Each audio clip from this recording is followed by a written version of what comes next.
Good morning students. कोशिका की संरचना के अध्ययन में हम न्यूक्लियस की स्टडी कर रहे हैं, जिसमें आज हम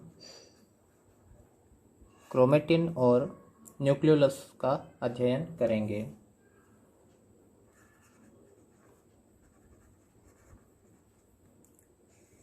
केंद्रक का जो मुख्य कार्य है वो आनुवंशिक सूचनाओं को, जेनेटिक इंफॉर्मेशन है, उनको संग्रहित करना होता है। और ये जेनेटिक जो इन्फॉर्मेशन होती है ये डीएनए के रूप में संचित रहती है। एक सामान्य कोशिका जो ह्यूमन सेल होती है उसमें यदि हम डीएनए को एक्सटेंड करके देखें तो इसकी लंबाई लगभग 2 मीटर तक होती है, जबकि कोशिका का आकार माइक्रोमीटर की रेंज में होता है। यह जो डीएनए है, 2 मीटर की लेंथ का डीएनए है, यह केंद्रक के अंदर स्टोर रहता है। यह कुंडलित अवस्था में प्रेजेंट रहता है।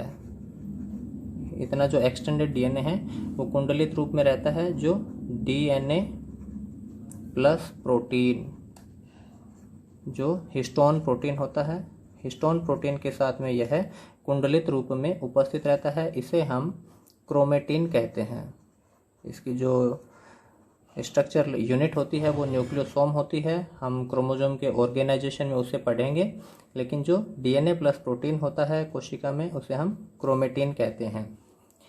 कोशिका चक्र में कोशिका की 2 अवस्थाएं होती है सेल साइकिल में।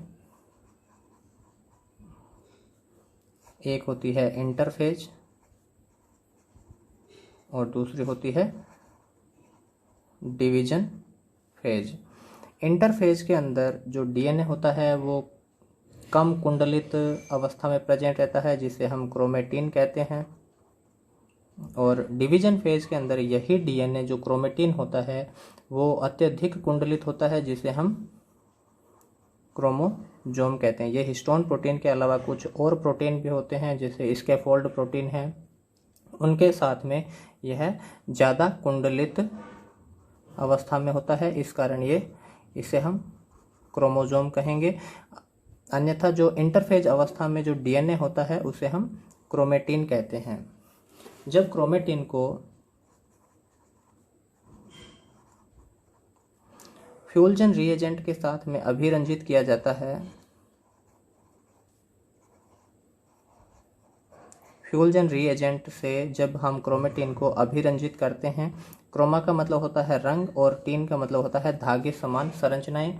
ऐसे धागे समान संरचनाएं जिनको अभिरंजित करने पर वो रंगीन हो जाती है, उसे हम, इसलिए इसका नाम क्रोमेटिन दिया गया था।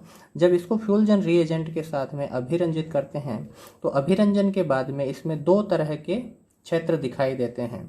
कुछ ऐसे क्षेत्र होते हैं जो हल्के रंग के होंगे, हल्के रंग से अभिरंजित होते हैं।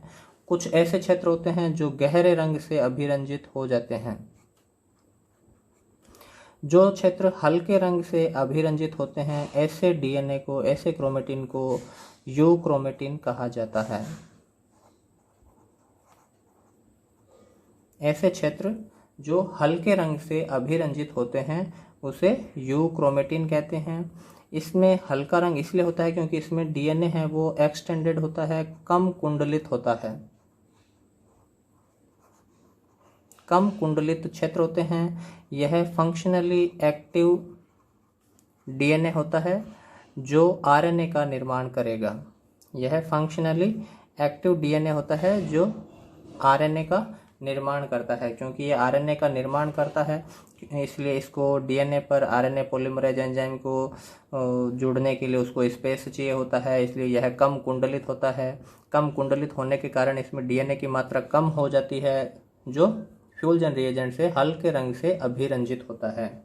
दूसरे टाइप के जो क्षेत्र होते हैं वो गहरे रंग से अभिरंजित होते हैं। इन क्षेत्रों को हेटेरोक्रोमेटिन रीजन कहते हैं। इन क्षेत्रों को हेटेरोक्रोमेटिन क्षेत्र कहते हैं। ये गहरे रंग से अभिरंजित होते हैं क्योंकि ये अत्यधिक कुंडलित होते हैं, ज़्यादा कुंडलित होते हैं। यह डीएनए क्या है? ज़्यादा कुंडलित डीएनए होता है, जो फंक्शनली इनएक्टिव डीएनए होता है। फंक्शनली इनएक्टिव इसलिए होता है क्योंकि इस पर प्रोटीन को दूसरे जो एक्टिव प्रोटीन होते हैं, आरएनए पॉलीमरेज होते हैं, उनको जुड़ने के लिए जगह नहीं मिलती है।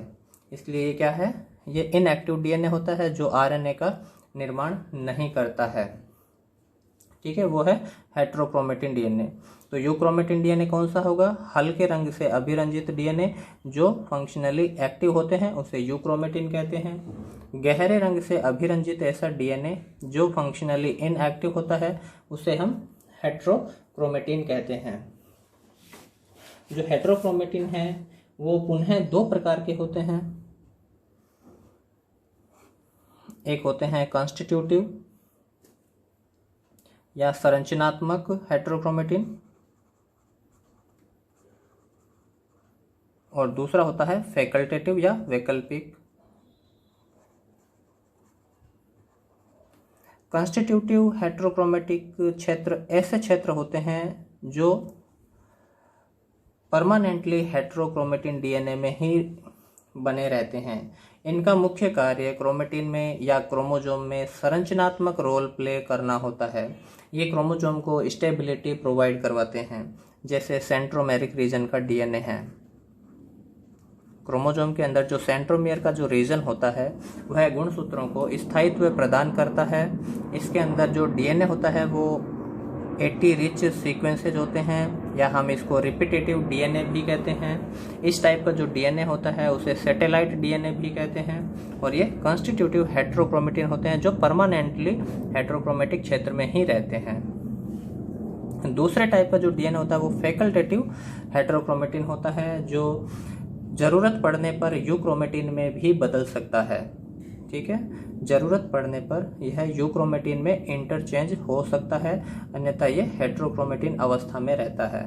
इसका जो एग्जाम्पल होता है, जो मैमल्स होते हैं उनके अंदर एक्स क्रोमोजोम होते हैं, वो सेक्स डिटर्मिनेशन का कार्य करते हैं। फीमेल के अंदर 2 एक्स क्रोमोजोम पाए जाते हैं। इनमें से केवल एक एक्स गुणसूत्र होता है, वही फंक्शनली एक्टिव रहता है, क्योंकि दोनों समान गुणसूत्र होते हैं तो दोनों कार्य नहीं करते हैं।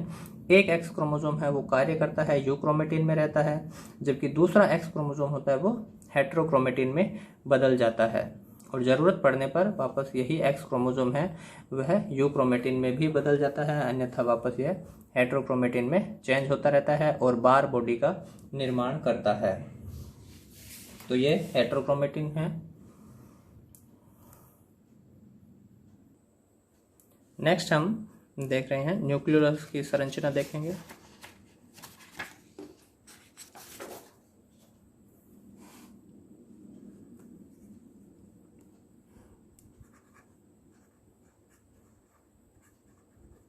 न्यूक्लियोलस या केंद्रिका, यह लगभग सभी यूकेरियोटिक कोशिकाओं में उपस्थित रहती है जो केंद्रक में पाई जाती है।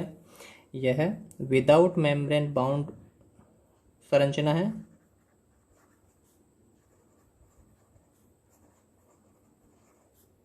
जैसे राइबोसोम्स होते हैं, राइबोसोम्स और न्यूक्लियोलस है, इनमें के चारों तरफ कोई सेल मेम्ब्रेन लाइक संरचना या मेम्ब्रेन लाइक संरचना नहीं होती है, इसलिए इनको हम विदाउट मेम्ब्रेन बाउंड या मेम्ब्रेन लेस संरचनाएं कहते हैं।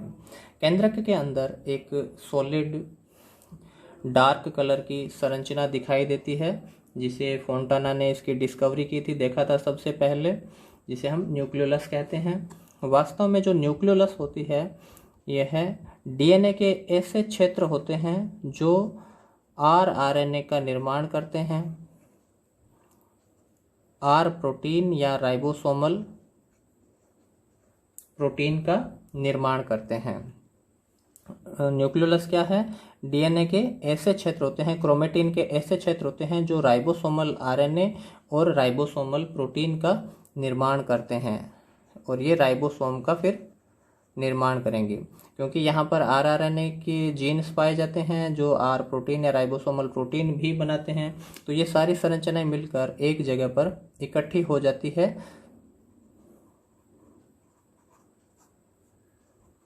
जिसकी वजह से एक डेंस या डार्क कलर की संरचना, डार्क बॉडी लाइक स्ट्रक्चर है वो दिखाई देती है, जिसे हम न्यूक्लियोलस कहते हैं। इस संरचना को न्यूक्लियोलर ऑर्गेनाइजर रीजन भी कहते हैं, न्यूक्लियोलर ऑर्गेनाइजर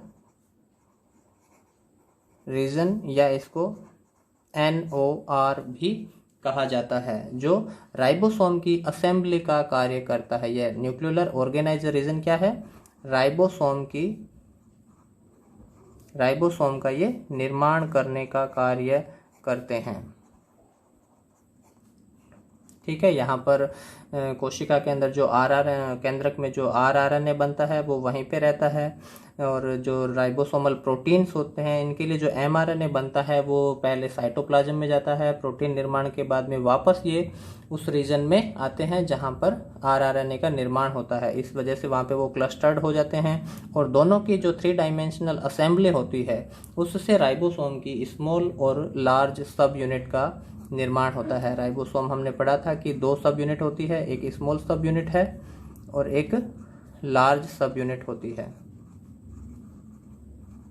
तो इनका जो निर्माण होता है वो न्यूक्लियोलस रीजन में होता है।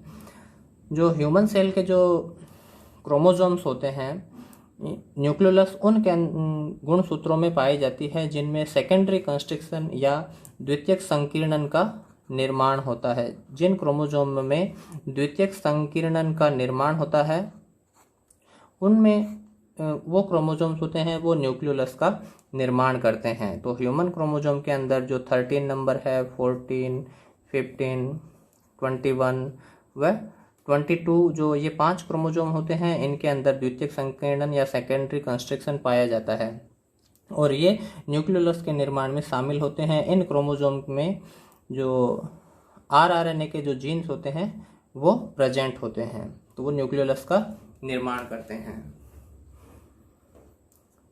ठीक है, थैंक यू। नेक्स्ट क्लास में हम सेल डिवीजन की स्टडी करेंगे।